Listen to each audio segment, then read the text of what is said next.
হজরত মুহাম্মদ মুস্তাফা সাল্লাল্লাহু আলাইহি ওয়াসাল্লামের পাক দরবারে ভক্তি চুমন রেখে তৎসঙ্গে আমার মুর্শিদ কেবলা হজরত মাওলানা মঈনুদ্দিন আহমেদ মাঝি ভান্ডারীকে স্মরণে রেখে তৎসঙ্গে আমার যিনি গানের গুরু, যার কাছে গান শিখেছি আব্দুল সোবহান সরকার, তার চরণে ভক্তি রেখে এবং আপনারা শ্রোতা মণ্ডলী যারা রয়েছেন আমাদের গানের আসরে সবার প্রতি সালাম রেখে এবং আপনাদের মাঝে যে পালাখানা আমরা উপহার দিচ্ছি সেই পালাখানার নাম হলো নবীর জীবনী এবং খাজা বাবার জীবনী। এই ক্যাসেটখানা প্রযোজনা পরিবেশনা রয়েছেন সারগাম এবং সার্বিক তত্ত্বাবধানে রয়েছেন জনাব জীবন দেওয়ান। সবাইকে সালাম জানিয়ে শুরু করছে আমার পালাখানা। আমি যে পালা গান করব, আমার পালা হলো খাজা বাবার জীবনী এবং আমার প্রতিপক্ষ শিল্পী আপনাদের সুপরিচিত আব্দুল লতিফ সরকার, তিনি হলেন নবীর জীবনী। তাই আমার খাজা বাবার জীবনী থেকে ছোট করে সর্বপ্রথম আমার খাজা বাবার জীবন অনুসারে খাজা বাবা জন্ম নিলেন, এই দুনিয়ার মধ্যে আসলেন।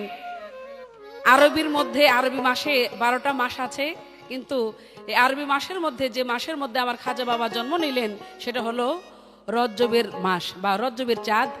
তাই এই রজবের মাসে আমার খাজা বাবা জন্ম নিয়েছেন, তাই সেই বিষয়ের উপর আমার সর্বপ্রথম একটি গান।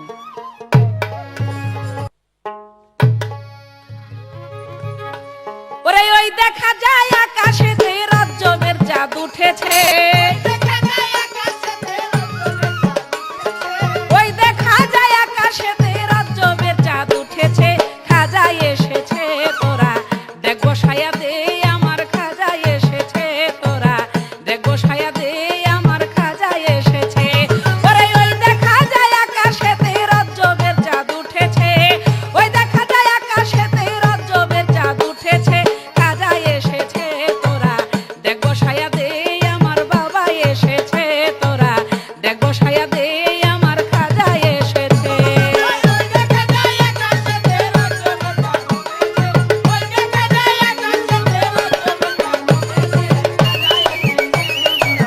বসায়া দে আমার বাবা এসেছে, বসায়া দে আমার বাবা এসেছে। 6 মাসের বয়স যখন গর্ভেতে আছিল, আল্লাহু আল্লাহু জিকির গর্ভেতেই করিল। ওরে 6 মাসের বয়স যখন মায়ের গর্ভে ছিল, আল্লাহু আল্লাহু জিকির গর্ভেতেই করিল। ওরে অন্ধকার ঘর করে আলো নূরের আলো জ্বেলেছে,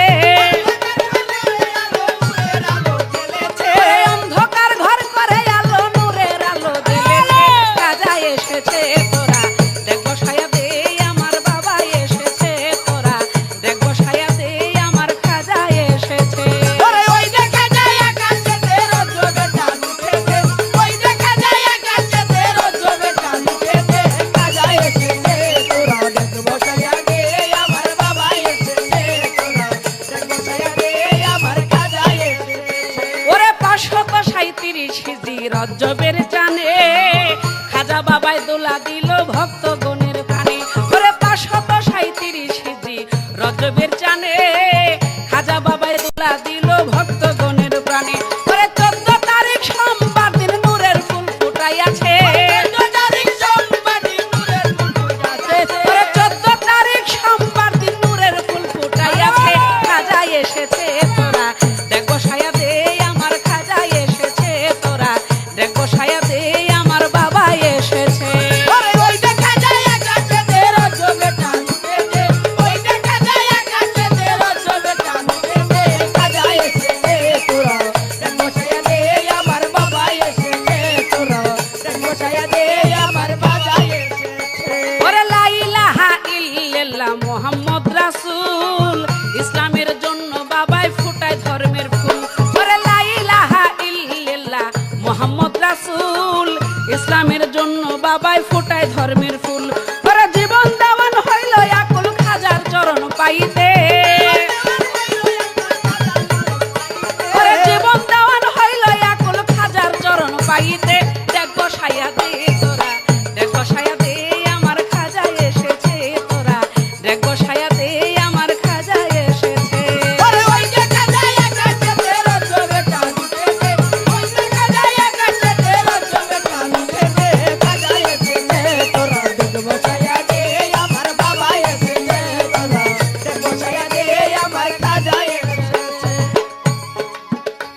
গানের মধ্যে খাজা বাবার জন্ম থেকে শুরু করে একটু ইশারা দেওয়া আছে যে লা ইলাহা ইল্লাল্লাহু মুহাম্মদ রাসূল, ইসলামের জন্য খাজা বাবা ফোটায় ধর্মের ফুল।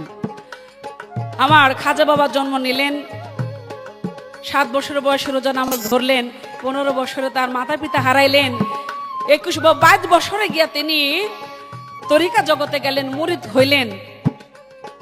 আবার কোন কোন জীবনীতে বলে 23 বছর। তো সেই অনুপাতে আমার খাজা বাবা যখন তার পীরের সাথে ওসমান হারুনের সাথে তিনি মক্কায় গেলেন, হজ আদায় করলেন, সেখান থেকে আমার রাসূলের রওজা মুবারকে গেলেন, সেই মদিনা মুনাওয়ারায় যাওয়ার পরে সেখানে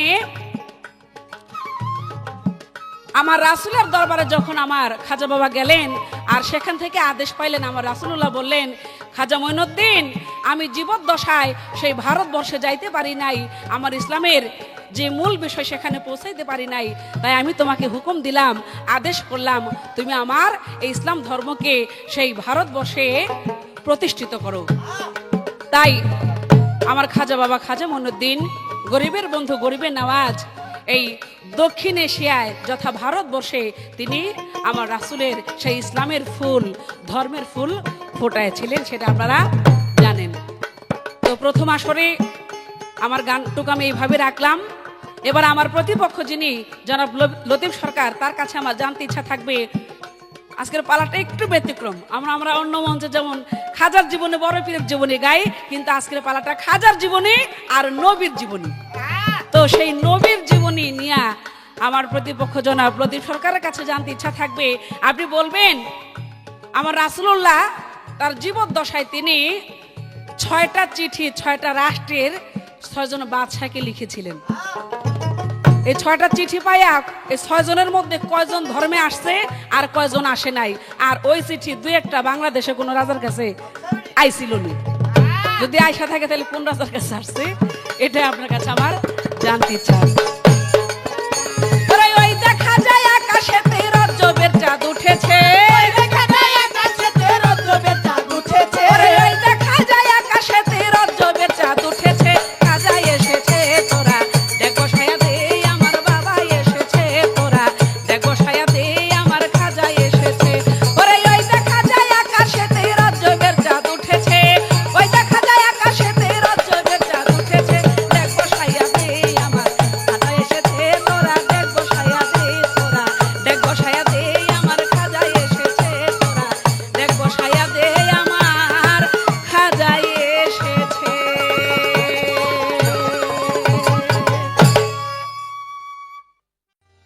আউযু বিল্লাহি মিনাশ শাইতানির রাজিম, বিসমিল্লাহির রহমানির রহিম। আমি আরম্ভ করিতেছি পরম করুণাময় আল্লাহ তাআলার নামে, তার সাথে আল্লাহর প্রিয় হাবিব হযরত আহমদ মুহাম্মদ মুস্তাফা সাল্লাল্লাহু আলাইহি ওয়াসাল্লাম, তার পাক রওজা লাখো কোটি সালাম দরুদ ভক্তি চুম্বন রেখে, বিশ্বের যত নবী পয়গম্বর ওলিয়া উলিয়া গাউস কুতুব সকলের পাক দরবারে ভক্তি রেখে, আমার দয়াল আমার মুর্শিদ মঈনুদ্দিন আল মাঝভান্ডারী রহমাতুল্লাহ আলাইহির পাক দরবারে ভক্তি রেখে, ওস্তাদ মাতা পিতার পাক চরণে সালাম রেখে আজ যে পালা আরম্ভ করিতেছি, সেই পালা হলো আল্লাহর মহান আউলিয়া হযরত খাজা মঈনুদ্দিন চিশতি রহমাতুল্লাহ আলাইহির জীবনী গাবেন বাংলাদেশের সুনামধন্য গায়িকা জনাব আশরাফ আলী সরকার। আর আপনাদের এই অধম লতিফ সরকার আমাকে দিয়েছেন আমার নবী করিম সাল্লাল্লাহু আলাইহি ওয়াসাল্লামের জীবনী, খুব সুন্দর পালা। হয় নবীর জীবনী মেরাজ হয়, তা না হইলে নবী তত্ত্ব আদম তত্ত্ব হয়, তা না হলে খাজা বাবা বড় পীর হয়। কিন্তু এর মধ্যে একটু ব্যতিক্রম, যে খাজা বাবার জীবনী আর নবীর জীবনী। আমার নবী করিম সাল্লাল্লাহু আলাইহি ওয়াসাল্লাম পৃথিবী থেকে যখন বিদায় নিয়ে চলে গেলেন, আমার খাজা মঈনুদ্দিন চিশতি রহমাতুল্লাহ আলাইহি হজ করতে গিয়েছিলেন কাবা ঘরে। সেই মক্কার হজ আদায় করে খাজা বাবা মদিনাতে যায়, আর আমার রাসূল খাদেমকে বলে তুমি মঈনুদ্দিনকে নিয়ে আসো। সেখানে অনেক মঈনুদ্দিন উপস্থিত হইল, কিন্তু আমার রাসূল বলে না, যেজন খাজা মঈনুদ্দিন চিশতি তাকে নিয়ে আসো। আমার খাজা বাবাকে ডেকে নিলেন, খাজা বাবা গেলেন। আমার রাসূল বললেন, হে মঈনুদ্দিন, পৃথিবীর সকল দেশে আমি ইসলাম প্রচার করেছি, কিন্তু হিন্দুস্তান যাওয়ার সুযোগ পাই নাই, হিন্দুস্তানের বেলাতে আমি তোমাকে দিলাম। এখানে একটু হাকিকত আছে, ইচ্ছা করলে রাসূল নিজেও আসতে পারতেন, রাসূল পারেন এমন কোনো জিনিস নাই। কিন্তু খাজা বাবার এক নাম আতায়ে রাসূল, রাসূলের আত্মার ব্যক্তি আমার খাজা মঈনুদ্দিন চিশতি রহমাতুল্লাহ আলাইহি। এই দায়িত্বটা বড় পীরকে দিতে পারতেন, জুনায়েদ বাগদাদীকে দিতে পারতেন, অনেক ওলিয়া উলিয়াকে দিতে পারতেন, কিন্তু দেন নাই। এই দায়িত্বটা দিয়েছে আমার খাজা বাবাকে। কেন বললাম? এই পালার মধ্যেও যেমন খাজা বাবা এবং আমার রাসূলের জীবনী, রাসূলের সাথে খাজা বাবার একটা অন্তরের সম্পর্ক ছিল। তাই শেফালী সরকার কঠিন ভাবে একটি প্রশ্ন করেছে। আমার নবী করিম সাল্লাল্লাহু আলাইহি ওয়াসাল্লাম তার জীবনে নিজের হাতে 6টি চিঠি লিখে 6 দেশের প্রধানকে দিয়েছিলেন। আমার নবী পৃথিবীর কোন স্কুল মাদ্রাসায় লেখাপড়া করেন নাই। আমার নবীকে স্বয়ং আল্লাহ শিক্ষা দিয়েছে, তবে মাধ্যম ছিলেন জিবরাইল। আমার নবীর সামনে জিবরাইল একটি আয়াত নিয়ে আসলেন হেরা পর্বত গুহায়, একরা বিসমি রাব্বিকাল্লাযী খালাক খালাকাল ইনসানা মিন আলাক। রাসূল আপনি পড়েন। রাসূল বলে আমি লেখাপড়া জানি না, না উম্মি। আল্লাহ বলে জিবরাইল আমার দোস্তকে চাপ দাও। জিবরাইল আমার রাসূলের বাম সিনায় চাপ দিলেন রাব্বি, ডান সিনায় চাপ দিলেন জিদনি, আবার বাম সিনায় চাপ দিয়ে বললেন ইলমা। রাব্বি, জিদনি, ইলমা, এই 3টা চাপ দিয়ে ছেড়ে দেওয়ার সাথে সাথে আমার নবী করিম সাল্লাল্লাহু আলাইহি ওয়াসাল্লাম গাছের ভাষা, মাছের ভাষা, পাখির ভাষা, সূর্যের ভাষা, সমগ্র পৃথিবীর ভাষা আমার রাসূল বুঝতে পারলেন। এর আগেও রাসূল বুঝতেন, কিন্তু রাসূল জন্মের পরে 14টা এলেমের সাগরে আমার আল্লাহ গোসল করিয়েছে। তবে রাসূলের যে এলেমটা আবরণ পড়েছিল, পর্দা পড়েছিল, ওই আল্লাহর হুকুমে জিবরাইল চাপের মাধ্যমে ওই বিকশিত হয়ে গেল ওই আবরণটা।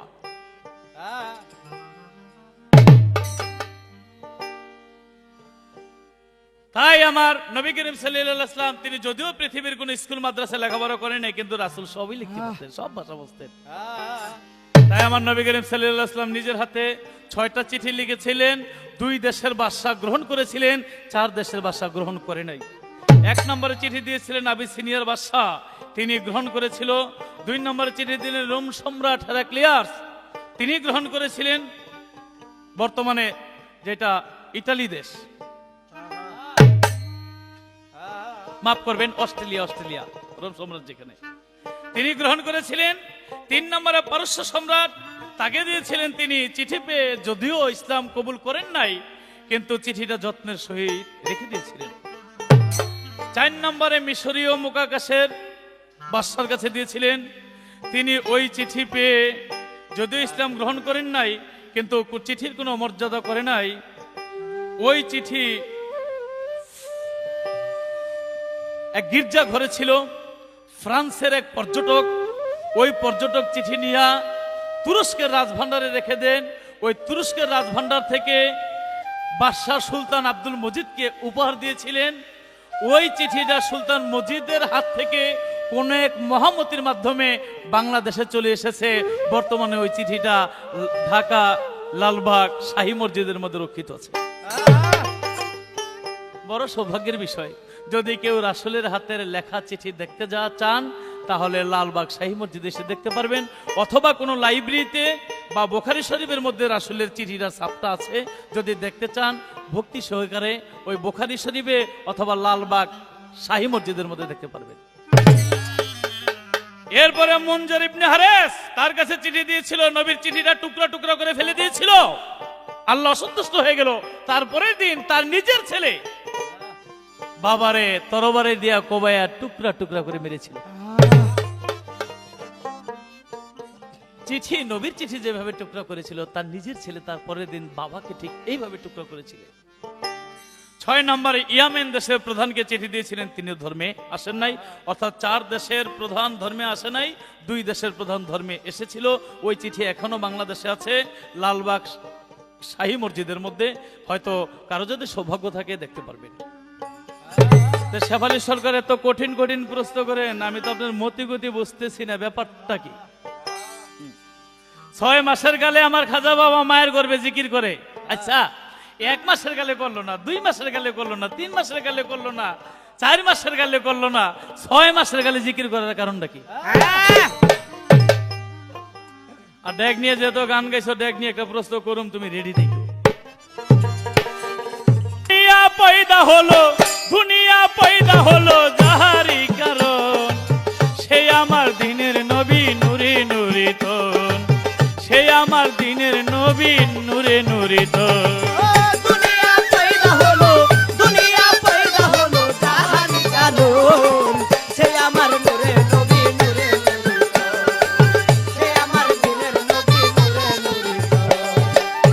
ইলাহা ইল্লাল্লাহ মুহাম্মাদুর রাসূলুল্লাহ, এক সুতায় বাঁধা ওই নাম আল্লাহর আরশ মহল্লা। যে নামে পাইল ক্ষমা আদি আদম শফিউল্লাহ, সেই আমার দিনের নবী নূর মুহাম্মদ সাল্লাল্লাহ।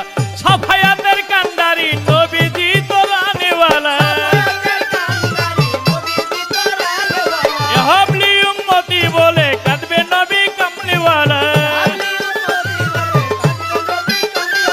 সাফায়াতের কান্ডারি নবীজি তোরানেওয়ালা, হাবলি উম্মতি বলে কাঁদবে নবী কামলিওয়ালা। আল্লাহ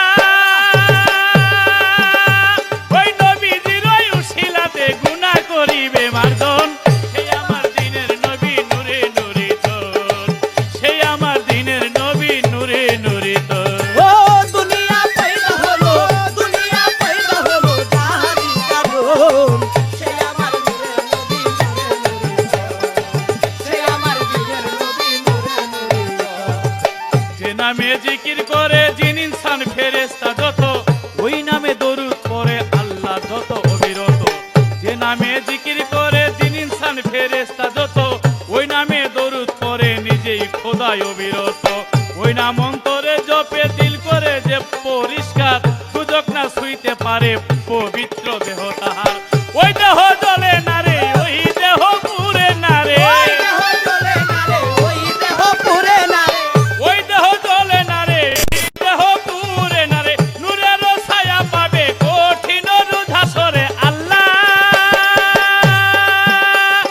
নিজের হাতে দিবে তারে জান্নাতুল আদন, সেই আমার দিনের নবী নূরে নূরে তোর, সেই আমার দিনের নবী নূরে নূরে তোর।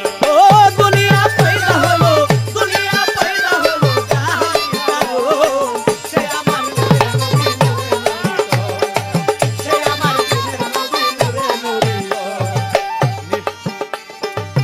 আদমের নবী আমার নবী মুহাম্মদে, ঈসা নবীর নবী নবী মুহাম্মদে, মুসা নবীর নবী নবী মুহাম্মদে, ইব্রাহিমের নবী নবী মুহাম্মদে, মুসা নবীর নবী নবী মুহাম্মদে,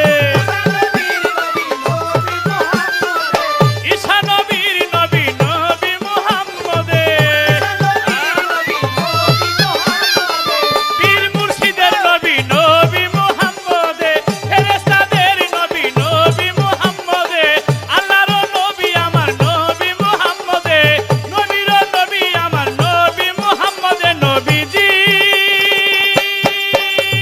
কইল দিবে নদীর প্রেমে কাঁদই আমার মন, সেই আমার দিনের নবী নূরে নূরে তোর, সেই আমার দিনের নবী নূরে নূরে তোর। ও দুনিয়া পয়দা হলো, দুনিয়া পয়দা হলো যাহারি কারণ, সে আমার দিনের নবী নূরে নূরে, সে আমার দিনের নবী নূরে নূরে। এ শাবালি সরকার, সামনে রজ্জবের চাঁদ। আমার খাজা বাবার রস ওই এসেছে, ওই দেখা যায় আকাশেতে রজ্জবের চাঁদ উঠেছে, আমার খাজা এসেছে। দেখ নিয়ে প্রশ্নটা পরে করি, আগে এটা জিগাইলই। খাজা বাবা এসেছিল 537 হিজরি রজ্জবের চাঁদে, 14 তারিখ সোমবার ফজরের ওয়াক্তে। তো তুমি এখনো বলতেছো ওই এসেছে খাজা বাবা, ওই এসেছে খাজা বাবা। ইসলাম ধর্মে তো বারবার আসা নিষেধ, তো তুমি গানের মধ্যে কইতাছো বারবার আইতাছে খাজা বাবা। এই ইসলাম ধর্ম আর তোমার গানটা দুইটা মিল কইরা একটা আমাদের বুঝ দিয়ে দাও। খাজা বাবা এসেছে, বর্তমানও আসতেছে। কিভাবে আসতেছে? আসতেছে ঠিক আছে, তোমার গান ঠিক আছে, কিন্তু সুন্দর করে ব্যাখ্যা দিয়ে গানটা বুঝাই দাও। দুনিয়া পয়দা হলো, দুনিয়া পয়দা হলো যাহারি কারণ, সেই আমার দিনের নবী নূরে নূরে তোর, সেই আমার দিনের নবী নূরে নূরে তোর। দুনিয়া পয়দা হলো, দুনিয়া পয়দা হলো যাহারি কারণ, সেই আমার দিনের নবী নূরে নূরে তোর, সেই আমার দিনের নবী নূরে নূরে তোর, সেই আমার দিনের নবী নূরে নূরে।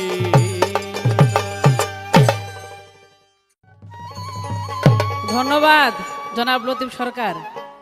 তিনি নবীর জীবনী পাইয়া সুন্দর গান গাইয়া আমার দিছে একটা ধমক। ওই শেফালি সরকার, আমি মনে করছিলাম কি জানি কি কইব, আসলে যতই ঝাড়ে দেন গাছের আম পড়বো না, গাছের আম খাইতে হইলে গাছে উঠতেইব। লতিফ সরকার আপনারা যে কি কইলাম অবশ্যই বুঝছেন, নামটা ব্যাঙ্গা খালি কইলাম না যে কার ঝাড়িতে আম পড়ে না। যাই হোক বুঝে লইন। তো কি বললো তিনি, আমি একটা গান গাইলাম, ওই দেখা যায় আকাশেতে রজ্জবের চাঁদ উঠেছে, খাজা এসেছে তোরা ডেক বসায়া দে। তো এই গানের মধ্যে একটা কথা আছে যে খাজা বাবা যখন তার মায়ের গর্ভে 6 মাস তিনি জিকির করছে, আবার কোন জীবনীতে 5 মাস আছে, কয় 1 মাসে করলো না কেন, 2 মাসে করলো না কেন, 3 মাসে জিকির করলো না, 4 মাসে করলো না, 6 মাসে করলো, কারণটা কি? ভাই রে, বাবা আর মা যখন এক ঘরে যায় মিলন করে, বাবা থেকে আলাদা হয়ে যখন আমি শেফালি মায়ের গর্ভে গেলাম, ওই 1 মাসেই আমার জিকির করার ক্ষমতা আল্লাহ দেয় না। 1 মাস 2 মাস 5 মাস যখন সন্তানের বয়স হয় তখন পঞ্চ আত্মা তার ভিতরে আসে, সে পরিপূর্ণ হয়, তখন সে জিকির করার ক্ষমতা পায়। যার জন্য জিকির করছে, এনে 5 মাস হোক আর 6 মাস হোক, নাহলে আর পরে হোক, আগে তো ক্ষমতা থাকে না, কারণ আগে অসম্পূর্ণ থাকে, আর পূর্ণতে আসলে সে জিকির করার মতো অবস্থায় চলে আসে। যাক, এই কথা গেল।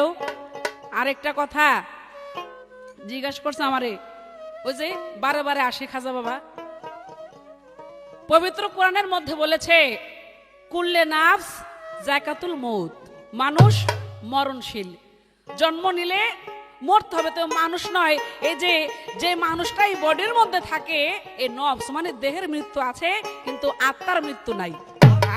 পবিত্র কোরআনের মধ্যে আরো আছে কি, আল ওলি আল্লাহ মতো, আল্লাহর ওলিদের কখনো মরণ হয় না।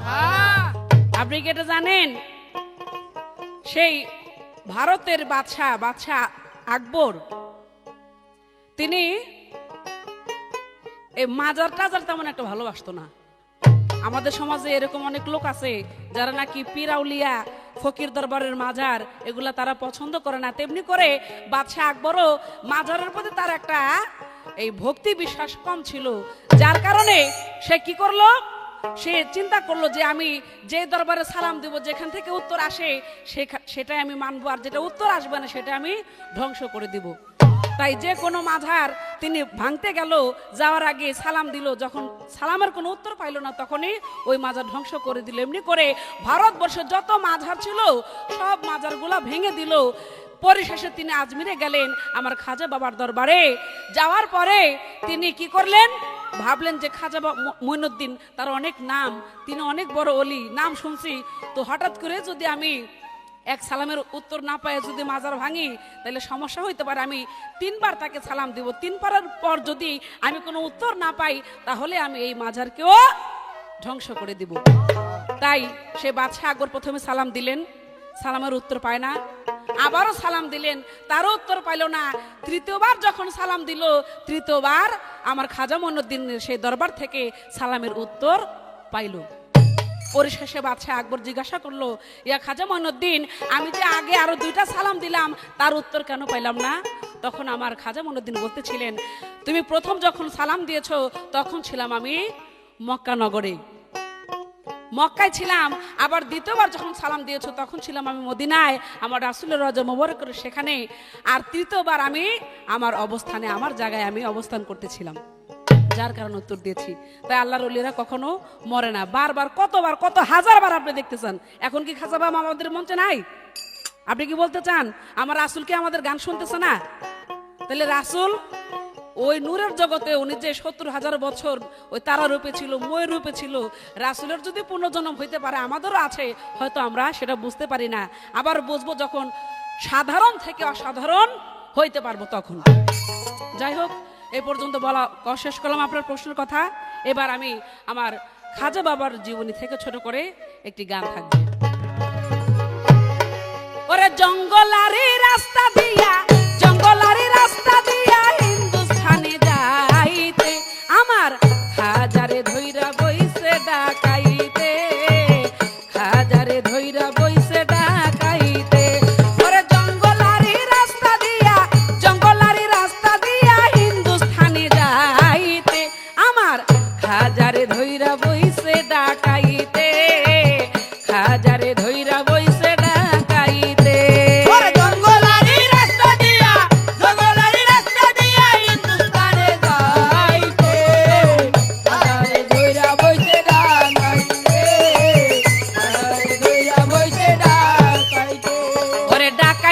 দল করতে ডাকাতি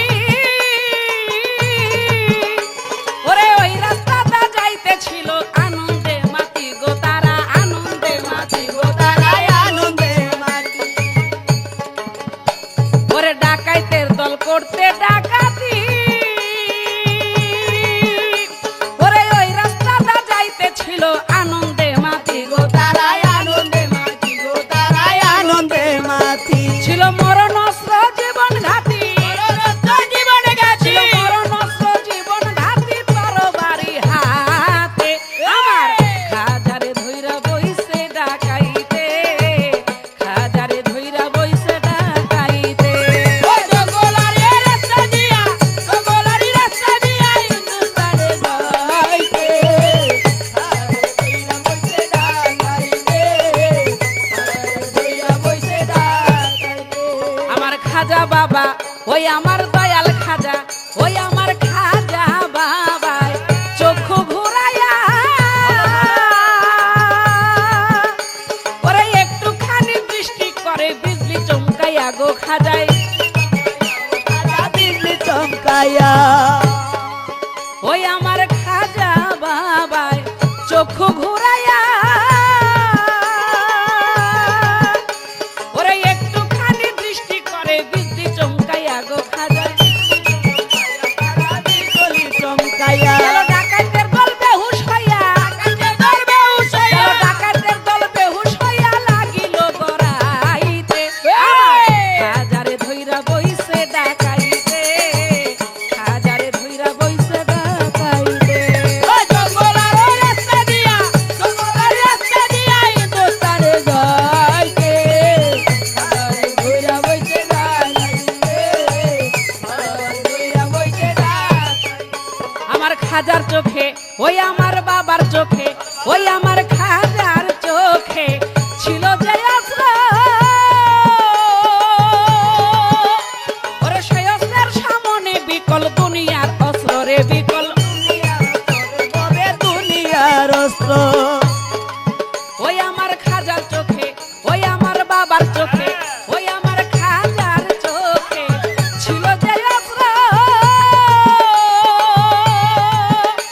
ওরে সেই অস্ত্রের সামনে বিকল দুনিয়ার অস্ত্র রে বিকল দুনিয়ার অস্ত্র রে বিফল দুনিয়ার অস্ত্র ওই আমার আল্লাহর দেওয়া বড় অস্ত্র আল্লাহর দেওয়া বড় অস্ত্র আমার আল্লাহর দেওয়া বড় অস্ত্র ছিল খাজার চোখেতে আমার খাজারে ধইরা বইছে ডাকাইতে খাজারে ধইরা বইছে ডাকাইতে ওই জঙ্গলারে রাস্তা দিয়া জঙ্গলারে রাস্তা দিয়া হিন্দুস্তানে যাইতে হাজারে কইরা বইছে ডাকাইতে বাবার কইরা বইছে ডাকাইতে ওরে হুশ পাইয়া ডাকাইতের দল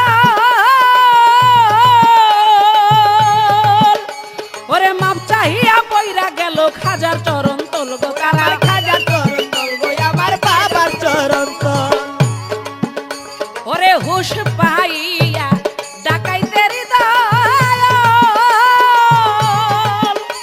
ওরে মাপ চাহিয়া পড়ে গেল খাজার চরণ তলব তারা খাজা চরণ তলব তারা খাজা চরণ তল ওরে ডাকাতি ছাড়িয়া সকল ডাকাতে ছাড়িয়া ওরে ডাকাতি ছাড়িয়া সকল আসলো ইসলামেতে আমার খাজারে ধইরা বইছে ডাকাইতে খাজারে ধইরা বইছে ডাকাইতে ওই জঙ্গলারে রাস্তা দিয়া জঙ্গলারে রাস্তা দিয়া হিন্দুস্তানে যাইতে হাজারে কইরা বইছে ডাকাইতে বাবার কইরা বইছে ডাকাইতে আমার খাজা বাবা ওই আমার দয়াল খাজা ওই আমার খাজা বাবা যেই ধনের ধনী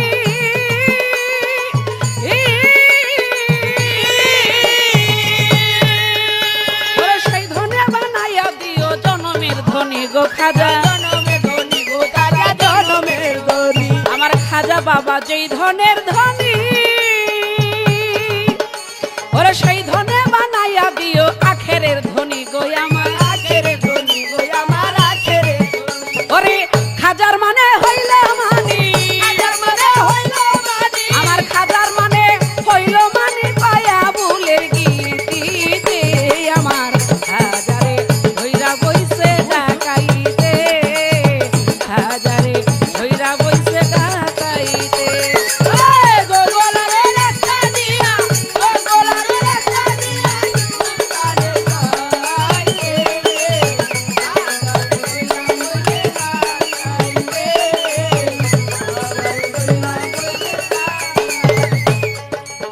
বলবেন তো?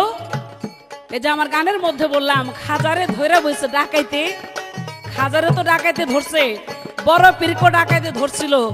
আপনার কাছে আমার জানতে ইচ্ছা, আমার নবীর জীবনী যেহেতু আপনি গাবেন, এই নবীকেও একদিন ডাকাইতে ধরছিল। আপনি শুধু বলবেন নবীর যে ডাকাইতে ধরলো কোন জায়গায় ধরছে, আর ডাকাইতে ধইরা রাসূল থেকে কি আদায় করছে। জঙ্গলারি রাস্তা দিয়া, জঙ্গলারি রাস্তা দিয়া হিন্দুস্তানি যাইতে, আমার হাজারে ধইরা বইছে ডাকাইতে, হাজারে ধইরা বইছে ডাকাইতে। ওরে জঙ্গলারি রাস্তা দিয়া, জঙ্গলারি রাস্তা দিয়া হিন্দুস্তানি যাইতে, আমার হাজারে ধইরা বইছে ডাকাইতে, হাজারে ধইরা বইছে ডাকাইতে, হাজারে ধইরা বইছে ডাকাইতে।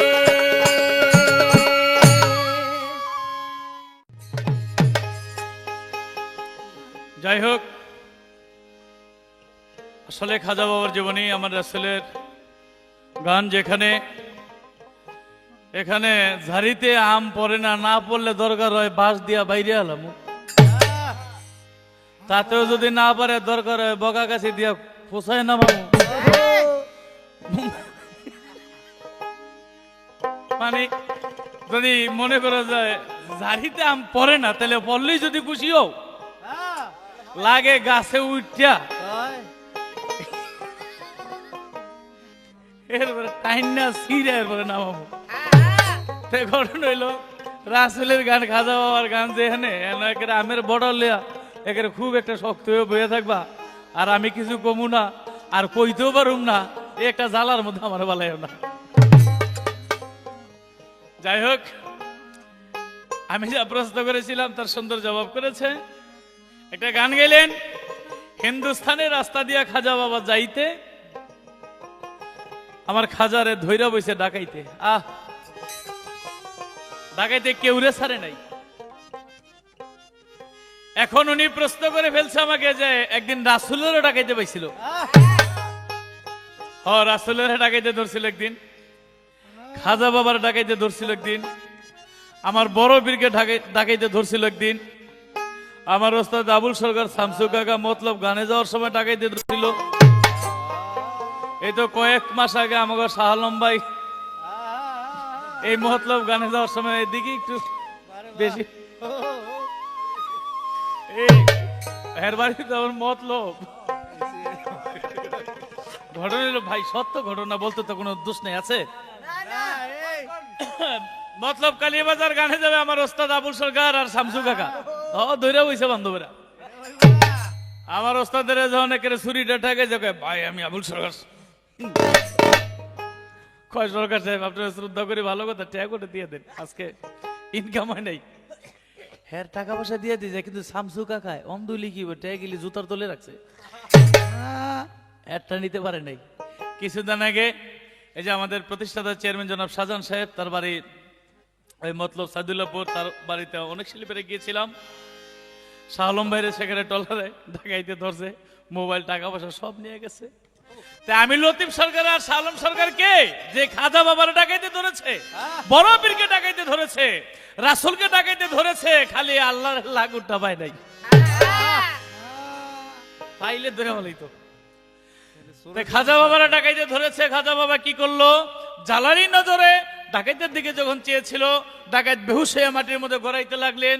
অবশেষে আমার খাজা বাবা আবার তার রহমতে হুশ করালেন। এইবার ডাকাত হুশ পাইয়া আমার খাজা বাবার হাতে হাত দিয়া মুরিদ হয়ে গেলেন, কারণ আমার খাজা বাবার চোখে ছিল জালালি অস্ত্র। খাজা বাবা তো জালালি অস্ত্র দিয়ে ডাকাইতে মুরিদ করলো, বড় বীর ডাকাইতকে মুরিদ করেছে। সত্য কথা কইয়া ডাকাত সত্য কথা বড় বীর বলেছে, ডাকাত মুরিদ হয়ে গেছে। ডাকাত যখন বড় বীরকে ধরেছিল, বলে যে আমার আস্তানির নিচে 40টা স্বর্ণ মুদ্রা আছে, আমার মা সেলাই করে দিয়েছে। ডাকাত বলে যে লোক স্বর্ণ মুদ্রা মায়া করে না সে স্বাভাবিক ব্যক্তি না। ঘটনা জানতে পেরে ডাকাতের সর্দার বড় পীরের কাছে মুরিদ হয়ে যায়, কিন্তু আমার রাসূল মুরিদ করছিল কি দিয়া?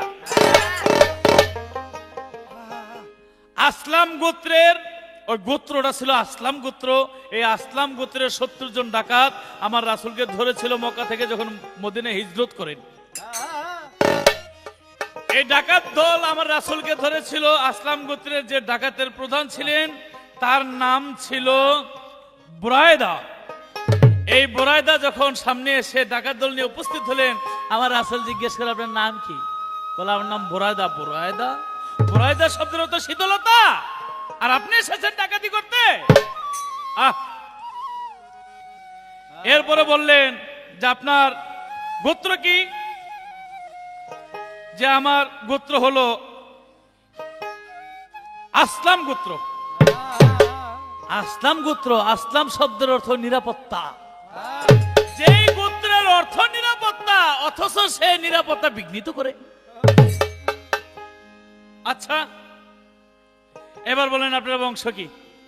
বলে আমার বংশ সাহম বংশ। সাহম বংশ? সাহম বংশের তো তীর সৌভাগ্য। এই সৌভাগ্যকারী লোকেরা ডাকাতি করে। এই তিনটা অর্থ আমার রাসূল করার সাথে সাথে ওই ডাকাতদের হৃদয়ের মধ্যে আল্লাহর অশেষ রহমত বর্ষিত হয়ে গেল। ডাকাতরা বলে, যে ব্যক্তি আমাদের এই নামগুলির এত সুন্দর সুন্দর অর্থ করে দিল, এই ব্যক্তি অবশ্যই আল্লাহর খাঁটি মানুষ হবে। অবশেষে তারা জানতে বলে ইনি সে আল্লাহ নবী হযরত মুহাম্মদ সাল্লাল্লাহু আলাইহি ওয়াসাল্লাম। আমার রাসূলের হাতে হাত দিয়া ওই ডাকাত দলরা কলেমা পড়ে তারা মুসলমান হয়ে যায়, জনমের মতো ডাকাতি ছেড়ে দেয়। তাই আমি বলি, পৃথিবীর মধ্যে যতগুলি খারাপ মানুষ থাকুক না কেন, তাদেরকে হেদায়েত করার জন্য যুগে যুগে যুগে নবী পয়গম্বর ওলিয়া উলিয়া গাউস কুতুব পৃথিবীর মধ্যে এসেছে।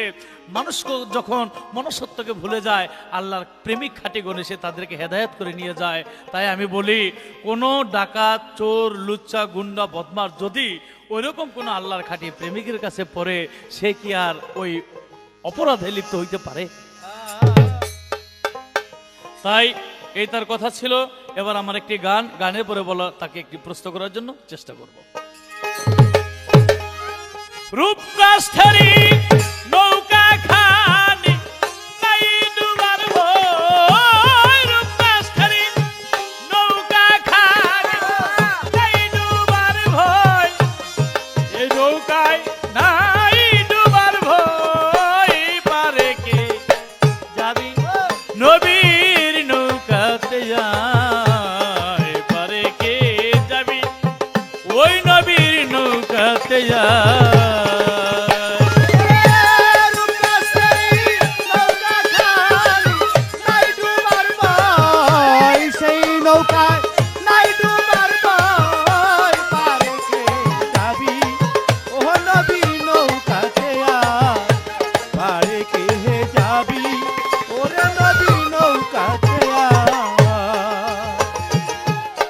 বেসরা নেয়ে দাঁড়া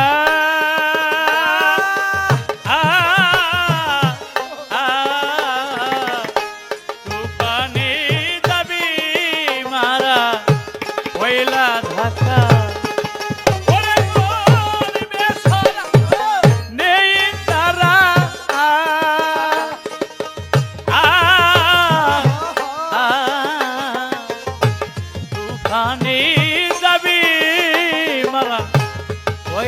ধাক্কা ওই কি করবে তো বদর গাজী থাকবে কোথায়? কি করবে তো বদর গাজী থাকবে কোথায়?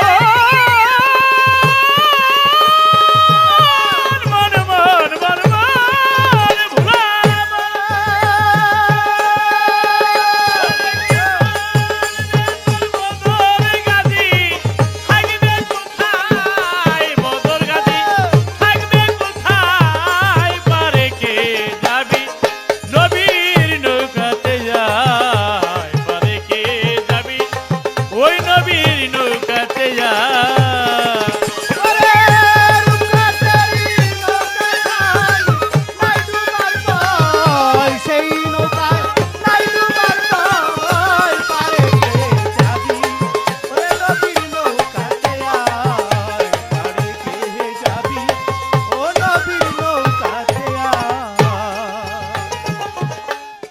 নবীনা মানে যারা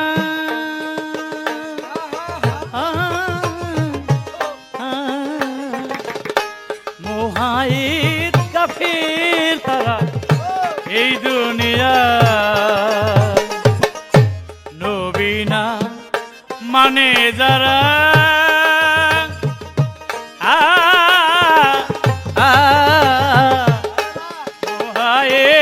কাফের তারা এই দুনিয়া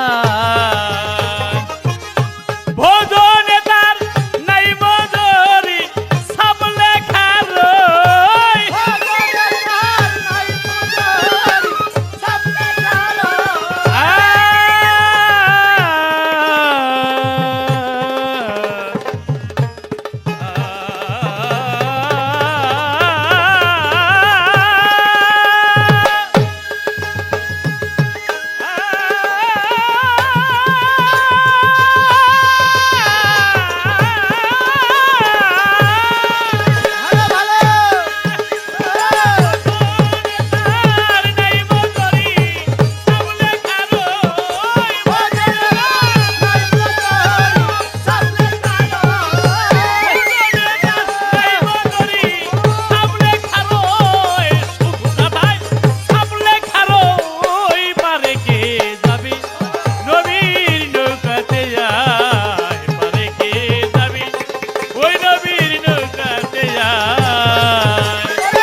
যেই মুর্শিদ সেই তো রাসূল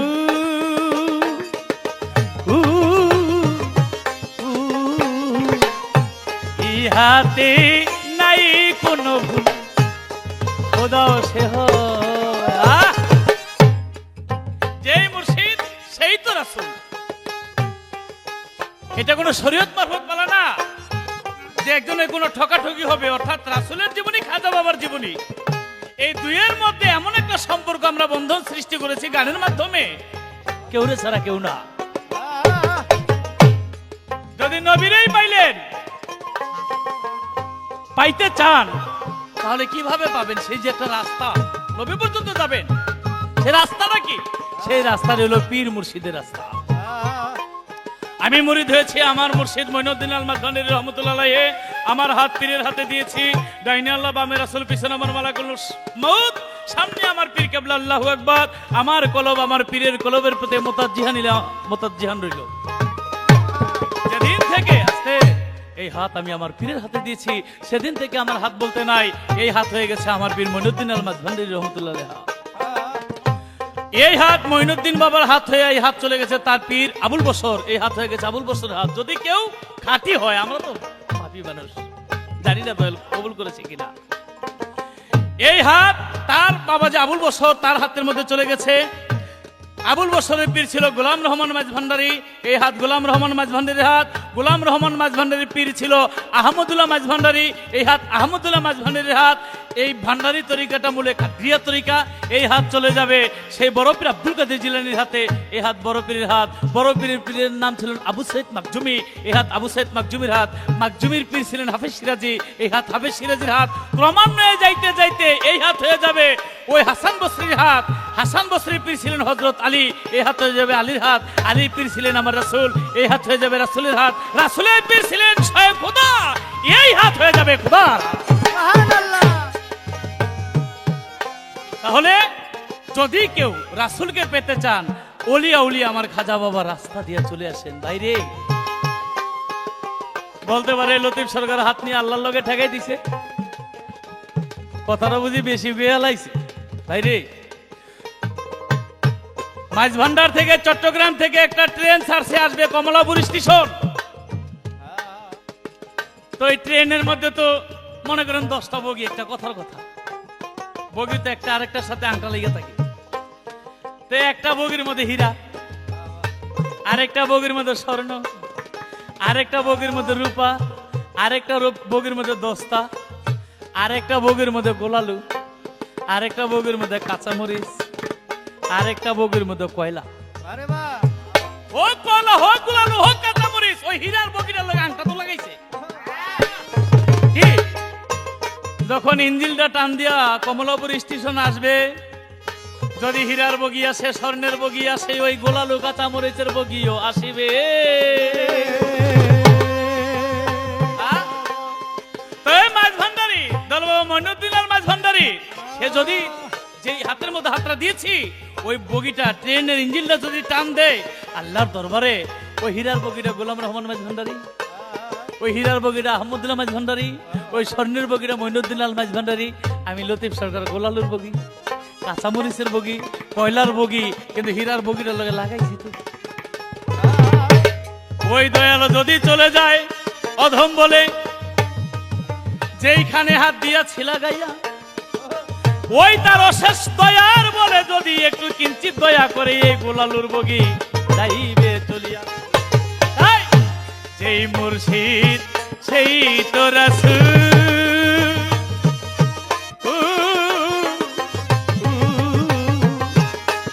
ইহাতে নাই কোনো ভুল, খোদাও সে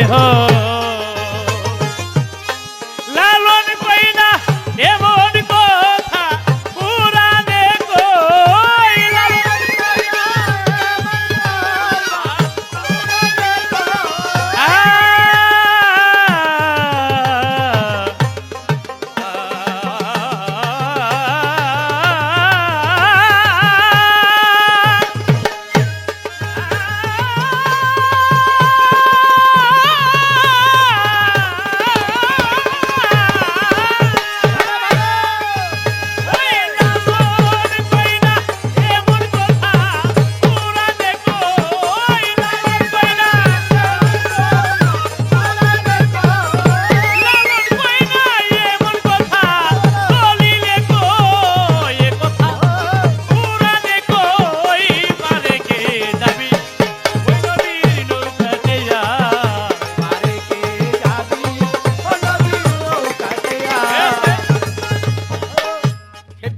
নাকি?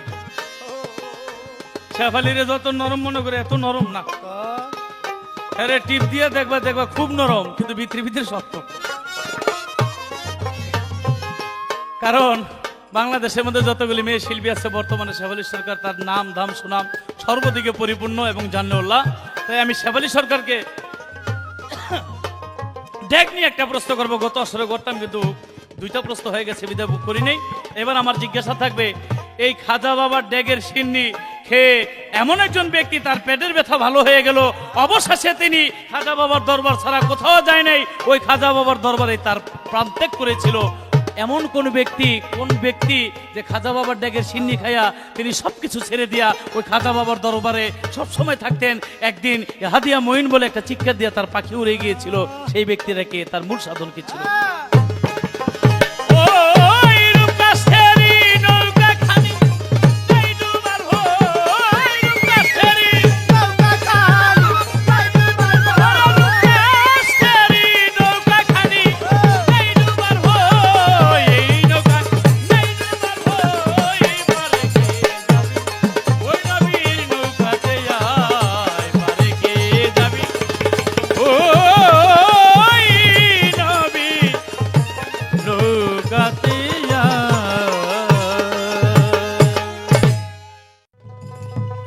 আমার প্রতিপক্ষ লতিফ সরকার রে ধন্যবাদ দিলে আবার ভুলে জায়গা, তো এই জন্য ধন্যবাদ দিলাম না।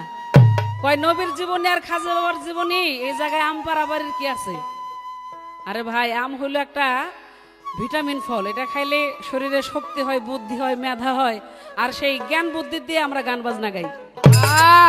তো যাই হোক, তিনি এইবার আমারে একটু ঝাড়ির সহিত একটা প্রশ্ন করলেন। আমার যা জিজ্ঞাসা ছিল জবাব দিয়া প্রশ্ন করলেন যে খাজা বাবার দরবারে এক ব্যক্তি গেলেন, তার পেটের মধ্যে অনেক ব্যথা, আর খাজা বাবার দরবারে গিয়া তিনি এক নিয়ত করে খাজা বাবার ড্যাগের সিন্নি খাইলো, তার পেট ব্যথা ভালো হয়ে গেল, এবং সে মৃত্যুর আগ পর্যন্ত খাজা বাবার দরবারে ছিল। সে কে? আচ্ছা, যার কথা আপনি জিজ্ঞাসা করলেন তার নামটা আমি পরে বলি। মনে করেন এই যে আমাদের মিরপুরে যে শাহালি বাবার দরবার আছে, তার ড্যাগের সিন্নি কেউ কারো যদি পেটের ব্যথা থাকে, ওই শাহালি বাবার সিন্নি যদি খায়, তার পেটের ব্যথা কি ভালো হবে না? আল্লাহর যত ওলিয়া উলিয়া আছে তাদের দরবারে যে কেউ, মনে করেন লতিফ সরকারের পেট ব্যথা হয়ে গেছে গা, এক নিয়ত করে যদি খাজা বাবার নামে সিন্নিক করে খায় তাহলে তার পেটের ব্যথা ভালো হয়ে যাবে। সমস্ত বাংলাদেশে বিশ্বে যত আল্লাহর ওলিয়া উলিয়া আছে, সব ওলিয়া উলিয়ার আল্লাহর এমন একটা রহমত তাদের প্রতি আছে, তাদের দরবারে গিয়ে যদি কেউ এক নিয়ত করে সিন্নি খায়, আল্লাহ সেই ওলির উসিলায় আল্লাহ তার রোগ ভালো করে দেয়। তো খাজা বাবার দরবারে যিনি ছিল সে ছিল সেই বাদশাহ আকবর। আমি ইতিপূর্বে যার কথা বলেছিলাম সেই আকবরের এক ছেলে ছিল আলমগীর, সেও এই খাজা বাবার দরবারে গিয়ে সালাম দিছে, এই আকবর দিছে। এবং এই যে ড্যাগের সিন্নি আমরা খাই, এই বাদশাহ আকবরে কিন্তু খাজা বাবার দরবারে এই যে 120 মণ যে ড্যাগটা, এই ড্যাগটা কিন্তু বাদশাহ আকবরই আমার খাজা বাবার দরবারে দান করেছিলেন। কোন এক যুদ্ধে গিয়া তিনি জয় হয়েছিলেন, আর মনে মনে নিয়ত করেছিলেন যদি আমি এই যুদ্ধে জয় হতে পারি তাহলে খাজা বাবার দরবারে আমি একটা সিন্নির ড্যাগ দিব। তাই বাদশাহ আকবর একটি সিন্নির ড্যাগ খাজা বাবার দরবারে দিলেন। পরবর্তীতে তার যখন ব্যাধি হইল, পেটে ব্যথা হইল, তখন চিন্তা করলো যে খাজা বাবার সিন্নির উসিলায় আমার পেটের ব্যথা ভালো হবে। তাই তিনি খাইলেন, পেটের ব্যথা ভালো হইল এবং আজীবনই তিনি খাজা বাবার দরবারে সেবা করতে লাগলেন। তিনি মৃত্যুর আগ পর্যন্ত খাজা বাবা সেখানেই ছিলেন। এ তার জীবনের কথা ছিল। অল্প কথা জবাব দিলাম। এবার ছোট করে আমার গানের আগে একটা প্রশ্ন তার কাছে করতে চাই। আপনি বলবেন, আমার দয়াল নবী তার জীবদ্দশায় সে অনেক কষ্ট পাইছে, অনেক আঘাত পাইছে, অনেক আঘাত পায়ও কখনো কখনো সে আঘাতকে তিনি হজম করেছে। কিন্তু আমার রাসূলুল্লাহ একদিন তার হাতে একটা মেয়ে লোকের গলার হার যখন রাসূলের হাতে পড়লো, আর সেই হারটা দেখে আমার রাসূল খুব কষ্ট পেয়ে কেঁদে ফেলেছিল। আমার শুধু জানতে ইচ্ছা ওই হারটা কার ছিল, আর রাসূল সে হার দেখে কান্দার উদ্দেশ্যটা কি। এই ছোট করে আমার একটি প্রশ্ন। তো আল্লাহর ওলিয়া উলিয়ারা মরে না। অনেক আমাদের সমাজে আমি বলেছি যে কিছু লোক আছে যারা এই গোড়া শরীয়তলা কি, তারা আবার এই মাজার টাজার পছন্দ করে না। মাজারে গিয়ে যে আমরা ভক্তি করি এটার সেজদা করা নিষেধ, সেজদা করা যাবে না। আরে আল্লাহর বন্ধু যে হয়ে যায় সে কি আল্লাহ থেকে আলাদা থাকে?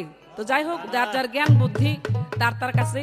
তো যাই হোক, মূল কথা হইল আল্লাহর ওলিরা কখনো মরে না, আর খাজা বাবাও মরে নাই।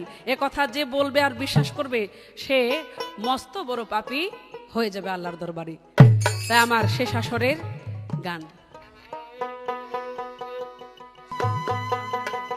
আমার খাজা বাবার আশেক যারা আল্লাহ হাজার ধ্যানে থাকে, বাবা বাবা, হাজার ধ্যানে থাকলে ভক্ত নুরানি রূপ দেখে।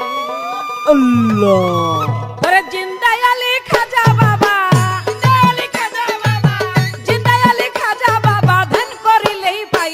খাজায় মরে নাই, মরে নাই রে, ও খাজায় মরে নাই, মরে নাই রে। জিন্দায় আলী খাজা বাবা, জিন্দায় আলী খাজা বাবা, ধ্যান করিলেই পাই। খাজায় মরে নাই, মরে নাই রে, ও বাবাই মরে নাই, মরে নাই রে। ও জিন্দায় আলী খাজা বাবা, জিন্দায় আলী খাজা বাবা, ধ্যান করিলে পাই। বাবা মরে নাই, মরে নাই রে, ও বাবাই মরে নাই, মরে নাই। আল্লাহর ওলির নাই যে মরণ, নিজেই আল্লাহ কয়, আল্লাহর যাতে মিশে গিয়া অমর হইয়া রয়। আল্লাহর ওলির নাই যে মরণ, নিজেই আল্লাহ কয়, আল্লাহর যাতে মিশে গিয়া অমর হইয়া রয়। ওরে রুহানি ভেসেতে ঘুরে, রুহানি ভেসেতে ঘুরে, রুহানি ভেসেতে ঘুরে সর্ব জায়গায়। খাজায় মরে নাই, মরে নাই রে, ও বাবাই মরে নাই, মরে নাই রে। ওরে জিন্দায় আলী খাজা বাবা, জিন্দায় আলী খাজা বাবা, ধ্যান করিলে পাই। খাজায় মরে নাই, মরে নাই রে, বাবাই মরে নাই, মরে নাই রে। আজমিরে এক গরিব ছিল বড় অসহায়, বিয়ার যোগ্য কন্যা ছিল কেউ না নিতে চায়। 500 টাকা হইলে পরে দিতে পারে বিয়া, কোথাও পাইল না টাকা, কান্দে ঘরে বইয়া। হঠাৎ করে মনে পড়ে হিন্দের অলির কথা, গরিব নেওয়াজ বুঝবে এ গরিবের ব্যথা। এক নিয়তে পাক দরবারে যদি কিছু চায়, মনের আশা পূরণ করে দয়ালু খাজায়। তাই গরিব লোকটা চিন্তা করে, গরিব লোকটা চিন্তা করে, তাই গরিব লোকটা চিন্তা করে দরবারেতেই যাই। খাজায় মরে নাই রে, ও বাবাই মরে নাই রে। ওরে জিতে আলি খোদা বাবা, জিতে আলি খোদা বাবা, ধান করিলে পাই খাজা মরে নাই রে, বাবা মরে নাই রে।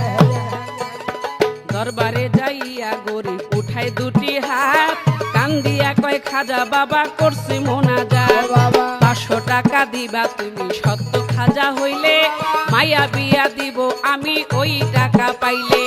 এইভাবেতে মোনাজাতে 3 দিন হইল গত, তবুও তো গরিব বেটায় টাকা পাইল না তো। টাকা না পাইয়া গরিব বাইরে গেল হাঁটি, বাহির হতে হাতে তুইলা নিল একটা লাঠি।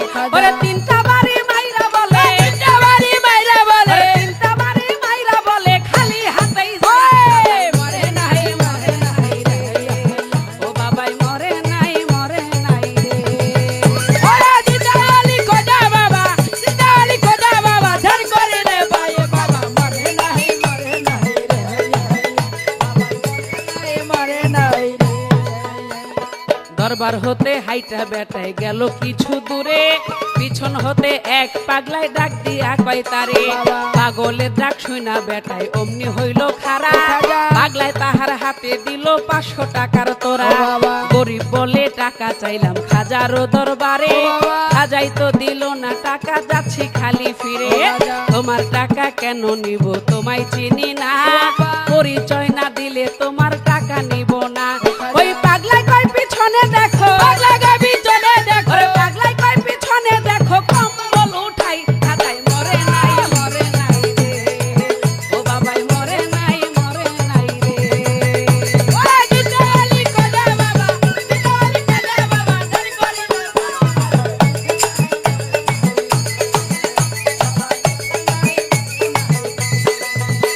ওই পাগলার কথা শুইনা গরিব গেল তার পিছনে, যাইয়া দেখে 3টা বাড়ির দাগ রয় সেখানে। বাবা! যেই 3টা বাড়ি মারছে খাজার রওয়া ও খাজা! যায়, সেই 3টা বাড়ি দেখে পাগলের গায়। বাবা! যেই 3টা বাড়ি মারছে খাজার রওয়া যায়, বাবা! সেই 3টা বাড়ি দেখে পাগলের গায়। ও খাজা! পাও ধরিয়া বলে তুমি নিশ্চয় দয়াল খাজা, খাজা! অপরাধ হইয়া গেছে দাও আমারে সাজা। ও বাবা! এইভাবেতে পাও ধরিয়া কান্দে অনেকক্ষণ, উপর দিকে মাথা গরিব উঠাইলো যখন। ও খাজা! দেখে পাগলাই গেছে গরিব হইয়া, পাগলাই গেছে গায়েব হইয়া, নাই রে আশেপাশে। খাজাই নিজে টাকা দিছে আইসা পাগল ভেসে, টাকার লোভে হাইরে গরিব খাজারে হারাইলি। বিশ্বাস ছাড়া দেয় না ধরা আল্লাহর খাজা আল্লাহর ওলি। খাজা বাবা আল্লাহর ওলি যে করবে না বিশ্বাস, নামাজ রোজা ইবাদত তার সবই সর্বনাশ। খাজা! ভেবে মানিকগঞ্জের আবুল বলে, মানিকগঞ্জের আবুল বলে, ওরে মানিকগঞ্জের আবুল বলে খাজার জুরি নাই, খাজাই মরে নাই রে, ও খাজাই মরে নাই রে, ও বাবাই মরে নাই রে। আলি খোদা বাবা, জিতে আলি খোদা বাবা, ধান করিলে পাই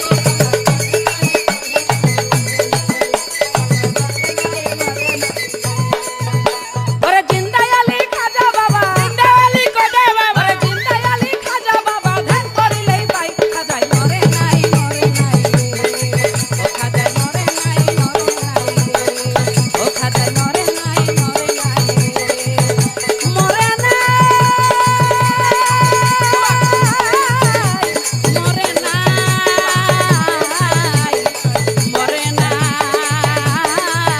মরে নাই, ও খাজাই মরে নাই, ও বাবাই মরে নাই, ও খাজাই মরে নাই, ও খাজাই মরে নাই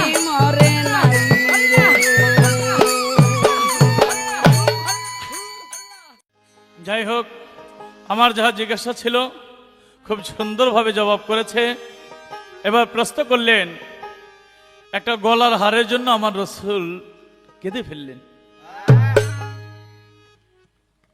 এটা গলার হার, তাহলে হাড্ডি না, হানজালার হাড্ডি না, গলার হার। এতে বুঝে নিতে হবে খাদিজার একটা হারের জন্য আমার রাসূল চোখের পানি ছেড়ে দিয়েছিল। খাদিজা যখন পৃথিবী থেকে ইন্তেকাল করে তখন আমার নবী করিম সাল্লাল্লাহু আলাইহি ওয়াসাল্লাম তার যে মেয়ে জয়নব, এই জয়নবকে ওই খাদিজার হাতটা দিয়েছিলেন। আর জয়নবের যে স্বামী আবুলাস, এই আবুলাস নবীর পক্ষ হইয়া কাফেরদের সাথে যুদ্ধ করতে যায়। আর কাফেররা আবুলাসকে বন্দী করে ফেলে। আমার নবী বলেন ওকে ছেড়ে দাও, বলে মুক্তিপণ দাও, বলে মুক্তিপণ কি? শেষ পর্যন্ত মুক্তিপণ হিসাবে এই জয়নবকে যে নবীজি হাতটা দিয়েছিল ওই হাতটার বিনিময়ে আবুলাসকে মুক্তি করে আনে। কিন্তু খাদিজা বিবির হার, খাদিজা বিবি আমার রাসূলকে জীবনের প্রথম ইসলাম ধর্ম প্রচার করতে গিয়া খাদিজা বিবির যে সহযোগিতা পেয়েছিলেন, স্মৃতিস্বরূপ সেই হাতটা তার মেয়েকে দিয়েছিল। আর ওই মেয়ের হাত দিয়ে মেয়ের স্বামী আবুলাসকে মুক্তিপণ দিয়ে এই আবুলাসকে মুক্ত করে আনে। আবুলাসকে মুক্ত করেছে, কিন্তু খাদিজা বিবির স্মৃতির হাতটা মুক্তিপণ হিসাবে দিয়েছিল। এই জন্য আমার নবীজি কেঁদে ফেলেছিলেন। যাই হোক, খাজা বাবার জীবনে বরফের জীবনে বাজে কথা নাই। তবে একটা কথা বললেন যে লতিফ সরকারকে ধন্যবাদ দিলে ভুললা যায়। হরে ভাই, আমি একলা ফুলি না, লগে লগে অনেকের ফুলে এলাইছি। তবে সেই ফুলের মধ্যে যদি জ্ঞানের ফুলা ফুলে, জ্ঞানের গর্ব হয় বা পবিত্রতার কোনো ছোঁয়া থাকে, সেই ফুলাটা নেক হয়, এটা দোষের কিছু না। যাই হোক, আমার নবী করিম সাল্লাল্লাহু আলাইহি ওয়াসাল্লামের একটা গান, যে গানটা আমারও খুব ভালো লাগে, আপনাদেরও ভালো লাগবে। আমার নবী করিম সাল্লাল্লাহু আলাইহি ওয়াসাল্লাম তার প্রথম যুদ্ধ বদরের যুদ্ধ, কিন্তু তারপরে যুদ্ধ ওহদের যুদ্ধে গিয়ে আমার নবীজির একটা দান শহীদ হয়ে যায়। সেখান থেকে একটি গান। আদম মুসা ইব্রাহিমে পাগল হইল আল্লাহর প্রেমে। ঈসা নবী, মুসা নবী, দাউদ নবী, সব নবীরা আমার আল্লাহকে বন্ধু বলে ডেকেছে। আর আমার আল্লাহ বলে আমি আমার রাসূলকে বন্ধু বলে ডেকেছি। আদম মুসা ইব্রাহিমে পাগল হইল আল্লাহর প্রেমে। আর আমার নবী কি কয়? আল্লাহ কয় আমি নিজে মুহাম্মদের দিওয়ানা গো।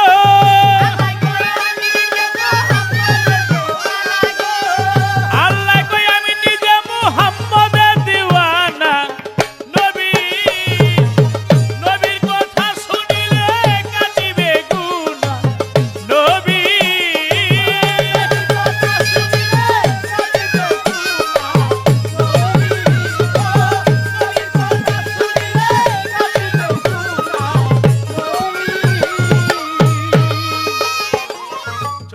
সূর্য গগন নবীর নূরে সৃজন। নবী ছাড়া নাই নবীর নিজের তুলনা। চন্দ্র সূর্য গগন নবীর নূরে সৃজন। নবী ছাড়া নাই নবীর নিজের তুলনা। নবী রাহমাতুল লিল আলামিন, ইমামুল মুরসালিন। রাহমাতুল লিল আলামিন, ইমামুল মুরসালিন। ইয়াসিন বলে আমার দাস সেরা বানা গো। ইয়াসিন বলে আমার দাস সেরা বানা। নবীর কথা শুনিলে কাটিবে গুনাহ। নবী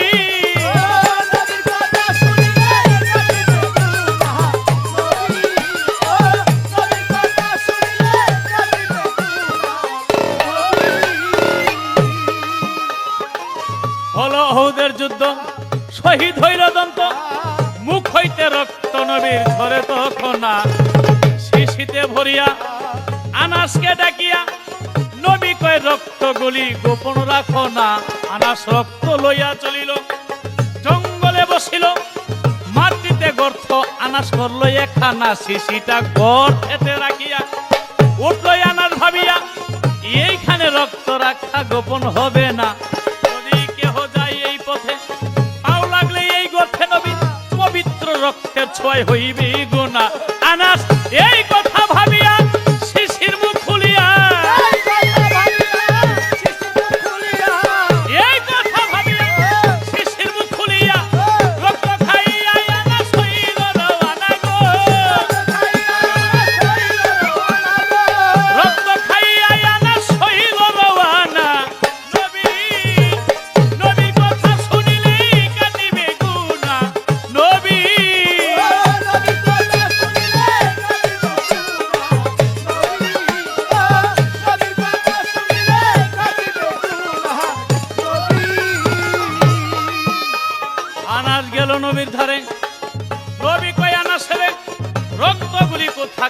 রাখছো বলো না।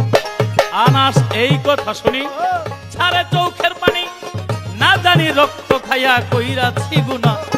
এবার আনাস কয় পয়গম্বর রাখছি পেটের ভিতর, এই উদর ছাড়া গোপন খুঁজা পাইলাম না। নবী কয় ধন্য আনাস তুমি ধন্য, তোমার শরীরের জন্য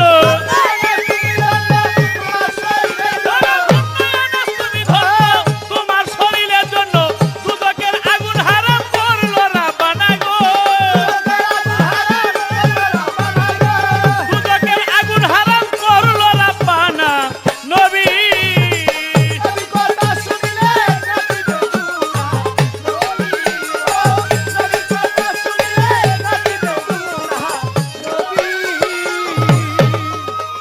নবীর নিয়া মুখের থুতু, যদি কেউ আঘাত পাইতো আঘাতে থুতু লাগাইতো, আঘাত হইতো না। নবী যদি আঘাত হইতো আঘাতে থুতু লাগাইলে আঘাত হইতো না। ওরে ভেবে বলছে আবুলে হরিণীর নাভি মূলে,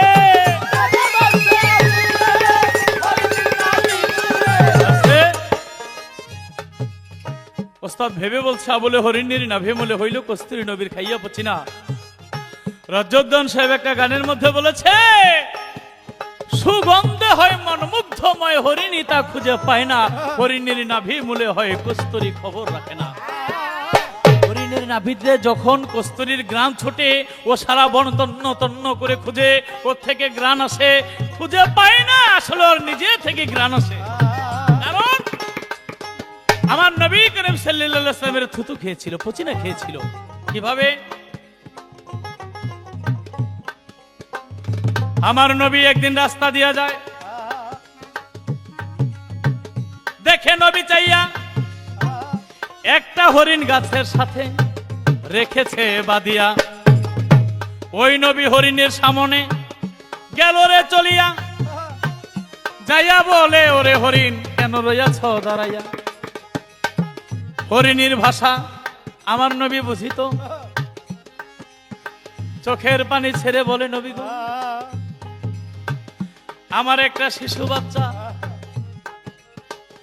আজ থেকে 3 দিন যাবত প্রসব হইয়া ওই বাচ্চা বনে রইয়া গেছে, আমাকে শিকারী ধরিয়া এনেছে, আমাকে মেরে ফেলবে, কোনো দুঃখ নাই, কিন্তু আমার বাচ্চার কি উপায় হবে ওই শোকে কাঁদি আমি আপনাকে জানাই।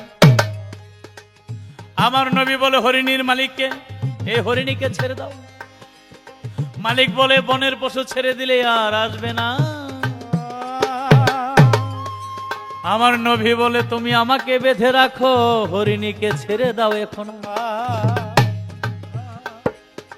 আগের দিনে মানুষও বেচা কেনা হইতো, তাই নবীকে বেঁধে ওই হরিণীকে দিয়াছে ছাড়িয়া, বনের মধ্যে হরিণী গিয়াছে চলিয়া। যাইয়া বলে বাচ্চারে আয় তোরা কাছে আয়, জনিমের মতো যারে দুগ্ধ খাইয়া, তোদের জন্যই আমার নবী আমাকে দিয়াছে ছাড়িয়া। কিন্তু আমাকে ছেড়ে দিয়েছে, ওই আমার আল্লাহর নবীকে গাছের মধ্যে রেখেছে বাদিয়া। আমি না যাওয়া পর্যন্ত নবী ওই রৌদ্রের মধ্যে থাকিবে বসে।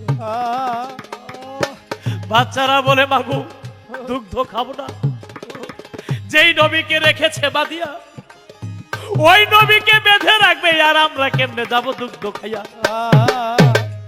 ওই হরিণীর আরো 2টা বাচ্চা লইয়া হরিণ বন হইতেই এসেছে চলিয়া। আর আমার নবী ওই শিকারীকে বলতেছে ডাকিয়া, আমি বলেছিলাম বনের পশু তুমি ছেড়ে দাও, ও আবার চলে আসবে, দেখো এসেছে চলিয়া। ওই শিকারী কই এই কেমন খেলায় আজকে গেলাম আমি দেখিয়া। এক হরিণকে ছেড়েছি, সাথে আরো 2টা নিয়ে এসেছে চলিয়া। আপনি কে, আপনার নাম কি বলেন না খুলিয়া। বলে বাড়ি আমার মক্কায়, বাবার নাম আব্দুল্লাহ, মায়ের নাম আমিনা, আমার নাম মোহাম্মদ। যখন পরিচয় দিল ওই শিকারী তখন বুঝিতে পারিল আখেরি নবী যিনি হবে নাম হবে তার হযরত মুহাম্মদ। হয়তো সেই নবীকে গিয়াছি বাঁধিয়া, ওই বনের পশু নবী চিনলই আমি মানুষ হইয়া গিয়াছি ভুলিয়া।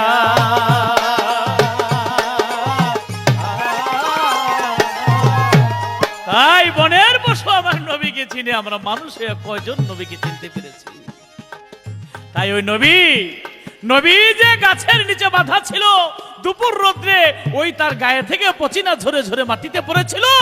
হরিণী তার বাচ্চাদেরকে বলে, এই নবীর পচিনা যদি এই মাটির মধ্যে থাকে, আল্লাহর উত্তপ্ত সূর্যের আগুন বন্ধ হয়ে যাবে। এই পচিনা আমরা বিফলে যেতে দিব না। তারা যত্নের সহিত চাটিয়ে চাটিয়ে খেয়ে তাদের ভিতরে সুগন্ধ মেসকাম্বর, যাকে বলা হয় মৃগ নবী, হরিণীর ভিতরে পয়দা হলো। কিন্তু আমরা মানুষে কি করলাম? ওই ভেবে